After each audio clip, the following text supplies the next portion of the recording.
राधे राधे। जय श्री कृष्ण। आइए आज की कथा में सुनते हैं जब लड्डू गोपाल जी को लगी ठंड। कहानी में कुछ ऐसा है कि एक बार सर्दी के दिन थे। गुड़िया प्रतिदिन सोने से पहले लड्डू गोपाल जी को रजाई ओढ़ाती थी। एक बार परीक्षा की तैयारी के कारण रात को पढ़ते पढ़ते गुड़िया लड्डू गोपाल जी को बिना रजाई ओढ़ाए सो गई।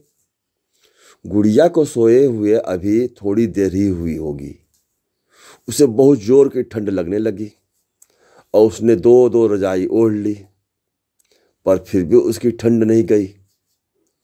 उसे अच्छी सी नींद आ रही थी। ठंड से परेशान होकर गुड़िया बोली, हे कान्हा जी, आज इतनी ठंड क्यों लग रही है? तभी गुड़िया को एहसास हुआ कि मानो लड्डू गोपाल जी उससे कह रहे हों, अरे इतनी ठंड हो रही है, कोई मुझे भी रजाई ओढ़ा दो। तब लड्डू गोपाल जी को याद करते ही उनकी सूरत उसकी आंखों के सामने घूम गया। गुड़िया को याद आया कि आज तो उसने उन्हें रजाई ओढ़ाई नहीं। वह तुरंत उठी और उन्हें रजाई ओढ़ाई, फिर आकर अपने बिस्तर में लेटी। तो जो बिस्तर थोड़ी देर पहले ही इतनी ठंड लग रही थी, अब वही उसी बिस्तर में उसको गर्मी लगने लगी, ठीक लगने लगा।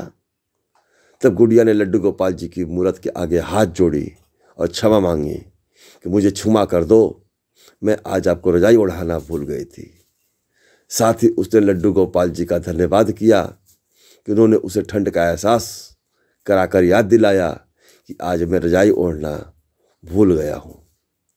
सुबह उठकर उसने यह बात अपनी माँ को बताई तो माँ को पहले यकीन नहीं हुआ। फिर बाद में उन्होंने गुड़िया को समझाया कि तुम ठंड लगना, फिर याद आना कि तुमने उन्हें रजाई नहीं ओढ़ाई हो। सच में है लड्डू गोपाल की हमारे भक्ति का ही प्रताप है। तुम कान्हा जी को अपना मित्र मानती हो ना, तो वह भी तुम्हें अपना मित्र मानते हैं।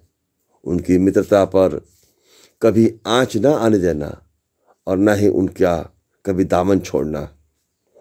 इसी प्रकार उनका दामन थामे रहना तो जीवन में कभी तकलीफ नहीं आएगी।